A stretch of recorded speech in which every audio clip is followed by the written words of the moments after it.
माँ मौसी भाई भाई मानक मोर नमस्ते सकाल उठी मो कम सारी बाहरी पड़ी मो गाड़ी सर्विसिंग करने कारण मुझे गतकाली सर्विसिंग डेट बुकिंग कर देती शोरूम पाखे जो पहुँचली से शोरूम बंद थी कि समय वेट पर शोरूम स्टाफ आसी मेन गेट खोली मो गाड़ी में जी प्रोब्लेम था मुझे जनइली सी कहले बहुत लेट हे कि कौन कर मोर तो हस्पिटाल जीवर अच्छी हस्पिटाल जी बोली मुझे गाड़ी हैंड ओवर करदेली जेहेतु हस्पिटाल पाखे थी अठनाला पाखे से मुझे चल चली जावाक आरंभ कली जा बाटर मुझे देखाली प्रभु गरुड़ सहित से नमस्कार करी पुणी आगे चली फाइनाली मुझे हस्पिटाल पहुंची जाइली पहुंचीगला मत फोन आसला कि आपन गाड़ी काम हो जाए 1.5 घंटा पर फोन आसू मुझे चलने लगिली प्रबल खरा होता है फाइनाली गोटे ऑटो भाई आसी देखाई गले ऑटो भाई कहले भाई मत प्लीज टे आगे छाड़ी दियो मॉडर्न टीवीएस पाखे ऑटो भाई मत नहीं जगह मुंडे पहुंचे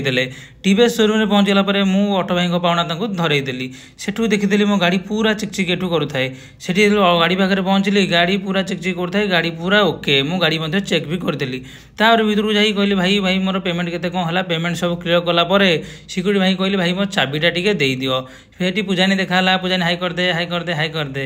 तापर एठी देख भाई कहली भाई प्लीज मो गाड़ी तुरंत उठाओ मोर तो पेमेंट क्लियर हो गला भाई पूरा चाबी मोड़ी पूरा हीरो मार्का गाड़ी को उठेदेले गाड़ी मोर बे ओके मु चली हस्पिटाल जब मो वीडियो भल लगता है निहाती लाइक करेंगे कमेंट करेंगे शेयर करेंगे सब्सक्राइब करने को जमा ही भूलें। जय जगन्नाथ रही।